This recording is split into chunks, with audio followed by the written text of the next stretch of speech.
مجھے صرف زہر کا شک تھا، میں نے کہہ دیا۔ میں نے اسے اس نقطے پر گھیرنے کی کوشش نہ کی۔ میرے دل میں شک بیٹھ گیا کہ اس لڑکی کو علم تھا کہ آج اس کے خاوند کو زہر دیا جائے گا، ورنہ وہ یہ کہتی کہ اسے کسی نے مارا پیٹا ہے یا سانپ نے ڈس لیا ہے یا اسے اچانک اندر سے کوئی تکلیف اٹھی ہے، یا وہ کچھ بھی نہ کہتی، یوں وثوق سے رائے نہ دیتی۔ میں نے اسے اپنے جال سے نکل جانے دیا اور کہا، تمہارا خیال ٹھیک تھا۔ میں نے بھی اسے دیکھتے ہی کہہ دیا تھا کہ اسے زہر دیا گیا ہے۔ اس کے چہرے پر جو کھچاؤ آ گیا تھا وہ دور ہو گیا۔ میں نے اسے تسلی آمیز لہجے میں کہا، دیکھو تم گھبراؤ نہیں، یہ نہ سمجھو کہ میں تم پر شک کر رہا ہوں۔ میں چاہتا ہوں کہ تم عورت ذات ہو اور مسلمان ہو، تم تھانے اور کچہری میں نہ چڑھو، اسی لیے تو تمہارے گھر آ گیا ہوں، ورنہ تمہیں تھانے بلا لیتا۔ میں یہ باتیں اس لیے پوچھ رہا ہوں کہ مجھے اس آدمی کا پتہ چل جائے جس نے تمہیں اس عمر میں بیوہ کر دیا ہے۔ اس نے دھیمی آواز میں کہا، جس طرح اس کی لکھی تھی پوری ہو گئی۔ قدیر صبح کیا کھا کر گیا تھا؟ صبح صرف دودھ پیا کرتا تھا، اس نے جواب دیا۔ آج بھی دودھ پی کر گیا تھا۔ دودھ اسے کس نے دیا تھا؟ اس کی بہن نے ڈال دیا تھا۔ دوپہر کی روٹی کس وقت کھاتا تھا؟ کبھی کھیتوں میں کبھی گھر میں، اس نے جواب دیا۔ جس روز گھر کھانی ہوتی تھی کہہ جایا کرتا تھا کہ آج روٹی نہ لانا، گھر آ جاؤں گا۔ کھیتوں میں روٹی تم لے جاتی ہو یا اس کی بہن؟ ہمیشہ میں ہی لے جاتی ہوں۔ آج بھی تم گئی تھی؟ نہیں، اس نے جواب دیا۔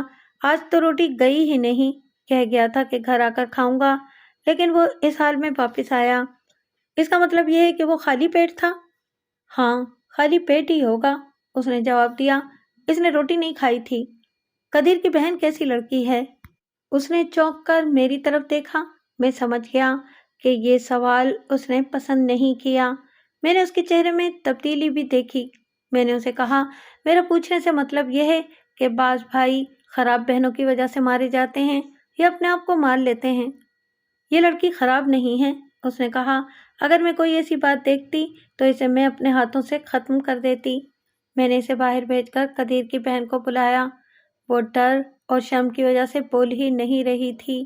میں نے اس کے باپ کو اندر بلا کر اس کے پاس بٹھا دیا اور دونوں سے وہی باتیں پوچھیں جو قدیر کی بیوی سے پوچھی تھیں۔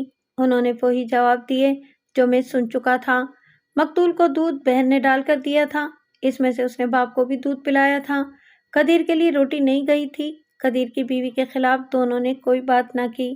میں نے بہت کوشش کی کہ ان کے دل میں اس کے خلاف ذرا سی بھی کوئی بات ہے تو نکل آئے، لیکن کوئی شکایت سامنے نہ آئی۔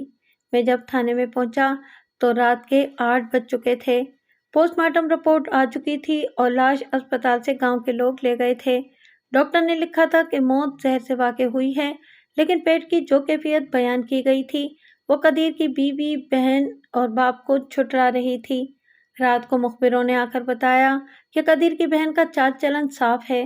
قدیر کی بیوی کے متعلق یہ تو کسی نے بھی نہیں کہا کہ خراب تھی یا کسی کے ساتھ اس کے چوری چھپے کے تعلقات تھے، لیکن شک ضرور تھا۔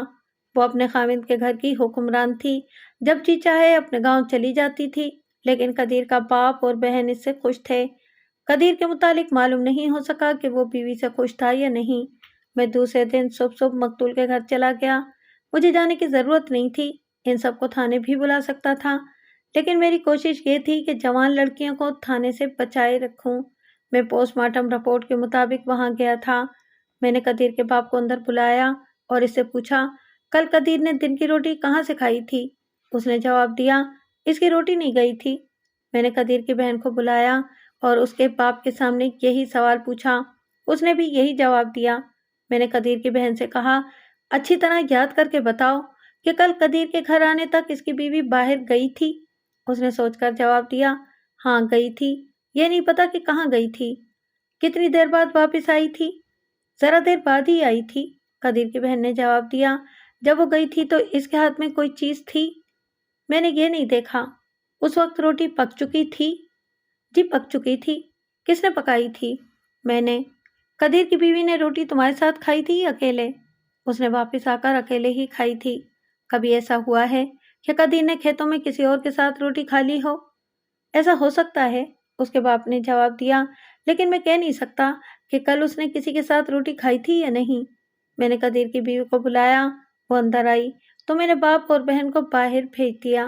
میں نے اس سے پوچھا، کل تم روٹی کھانے سے پہلے کہاں گئی تھی؟ اس نے ایک گھر بتایا۔ میں نے پوچھا، تم بہت دیر وہیں بیٹھی رہیں؟ جی۔ گاؤں سے باہر تم اس گھر میں جانے سے پہلے گئی تھی یا بعد میں؟ اس نے گھبرا کر جواب دیا، میں گاؤں سے باہر نہیں گئی تھی۔ دیکھو لڑکی، میں نے اس کی آنکھوں میں آنکھیں ڈال کر کہا، کل کی بات کچھ اور تھی، آج بات کچھ اور ہو گئی ہے۔ میں چاہتا تھا کہ کسی مسلمان عورت کو تھانے نہ بلاؤں، میں اب بھی یہی چاہتا ہوں، میری قسم نہ توڑو۔ میں نے کچھ سوچ کر اپنا ہاتھ آگے کیا اور اس کا ہاتھ اپنے ہاتھ میں لے کر دبایا۔ اس نے چونک کر میرے منہ کی طرف دیکھا، اس کا سانولا رنگ سرخ ہو گیا اور اس کی آنکھوں میں ایسی چمک آ گئی کہ میں زیادہ دیر اس کی آنکھوں میں آنکھیں نہ ڈال سکا۔ اس نے اپنا ہاتھ میرے ہاتھ سے نکال لیا، جو میرے لیے نئی بات تھی، ورنہ جو عورتیں پولیس کی لپیٹ میں آ جاتی تھیں وہ تھانے داروں کے اشاروں پر ناچا کرتی تھیں، مگر اس عورت نے مجھے ایسی نظروں سے دیکھا کہ میں سامنا نہ کر سکا۔ میں مسکرایا۔ میں نے جو کچھ سوچ کر اس کا ہاتھ پکڑا تھا، میرا وہ خیال غلط نکلا۔ وہ بدکار نہیں تھی، لیکن ایسا جھوٹ بول چکی تھی کہ اس پر شک پختہ ہو گیا تھا۔ میں جب مسکرایا تو اس نے کہا، آپ کس چکر میں ہیں تھانے دار جی؟ مجھ پر شک ہے تو مجھے باندھ لو، ہتھکڑیاں لگا لو، میرے جسم کو اس طرح پھر ہاتھ نہ لگانا۔ میں ابھی چپ ہی تھا کہ اس نے کہا، ہاں پوچھو، کیا پوچھتے ہو؟ میرے تجربے نے مجھے بتایا کہ یہ عورت بدکار نہیں، خاوند کے علاوہ کسی اور کو چاہتی ہے اور اس کے ساتھ اس کا دوستانہ ہیت رانجھے والا ہے، یہ عام قسم کے ناجائز تعلقات والا معاملہ نہیں۔ اور تیسری بات یہ کہ یہ عورت قتل کر سکتی ہے۔ اب مجھے چوتھی بات کا یقین کرنا تھا کہ اس نے اپنے خاوند کو خود زہر دیا ہے یا اپنے آشنا سے دلوایا ہے۔ میں کسی اور چکر میں نہیں پڑا۔ تم تسلی رکھو، میں نے اسے کہا اور پوچھا، مجھے صرف یہ بتا دو کہ تم نے قدیر کو کھیتوں میں رات کی روٹی کھلائی تھی یا تازہ؟ کب؟ کل۔ کل اس کے لیے روٹی نہیں گئی تھی۔ میں نے باہر سے اپنے ایک کانسٹیبل کو بلایا اور اسے اس گھر کی عورت سے یہ پوچھنے کے لیے بھیج دیا کہ قدیر کی بیوی کل اس کے گھر کتنی دیر بیٹھی رہی تھی۔ میں نے یہ ہدایت اسے الگ کر کے دی تھی۔ اندر آ کر میں نے قدیر کی بیوی سے پوچھا، اس کے پیٹ میں روٹی کہاں سے آئی تھی؟ میں کیا جانوں؟ ڈاکٹر نے پوسٹ مارٹم رپورٹ میں لکھا تھا کہ معدے میں غیر ہضم شدہ گندم کی روٹی تھی جس میں زہر کی آمیزش پائی گئی۔ روٹی 1 یا 1.5 گھنٹے پہلے معدے میں گئی تھی۔ قدیر کی بیوی کہہ رہی تھی کہ مقتول نے روٹی کھائی ہی نہیں تھی۔ میں نے اس خوبصورت عورت کو باتوں میں لگائے رکھا، اسے ڈرایا دھمکایا بالکل نہیں۔ اشاروں میں اسے یہ بتانے کی کوشش کرتا رہا کہ جذبات سے اندھی ہو کر بیویاں آشناؤں سے مل کر خاوندوں کو مروا دیتی ہیں، مگر ان کا حشر بہت ہی برا ہوتا ہے۔ کبھی کوئی عورت بچ کے نہیں گئی۔ وہ شاید میرے اشارے سمجھ رہی تھی۔ کانسٹیبل آ گیا۔ میں نے باہر جا کر اس سے رپورٹ لی۔ اس گھر سے اسے پتہ چلا تھا کہ کل قدیر کی بیوی تھوڑی سی دیر کے لیے وہاں گئی تھی، اتنی دیر وہاں نہیں رہی جتنی وہ بتا رہی تھی۔ یہ اس کا دوسرا جھوٹ تھا۔ پولیس والے اس صورت میں یہ طریقہ اختیار کرتے ہیں کہ مشتبہ کو، وہ مرد ہو یا عورت، تھانے لے جاتے ہیں اور رات بھر جگائے رکھتے ہیں، طرح طرح کی اذیتیں دیتے ہیں، جسے انگریز 3rd ڈگری کہا کرتے تھے۔ لیکن میں اس کے خلاف میں تھا۔ میں مشتبہ کو کھلا چھوڑ دیتا تھا۔ اس عورت کو بھی میں نے یہ تاثر دے کر آزاد رہنے دیا کہ میرا شک رفع ہو گیا ہے۔ میں جانے کے لیے اٹھا تو اس کے سر پر ہاتھ رکھ کر کہا، میری نیت پر شبہ نہ کرنا۔ پولیس کو بہت سی ایسی حرکتیں کرنی پڑتی ہیں جو دوسروں کو اچھی نہیں لگتی۔ اگر میری نیت خراب ہوتی تو میں تمہیں تھانے بلا لیتا۔ وہ پہلی بار مسکرائی۔ اس کی مسکراہٹ میں جادو کا اثر تھا۔ میں وہاں سے نکل کر گاؤں سے باہر چلا گیا۔ میں سوچ رہا تھا کہ قدیر کو روٹی کس نے کھلائی ہے۔ میں کھیتوں کی طرف نکل گیا۔ کسان کھیتوں میں کام کر رہے تھے۔ سب سے پوچھا کہ کل قدیر کس جگہ کام کر رہا تھا۔ کسی نے بھی صحیح جواب نہ دیا۔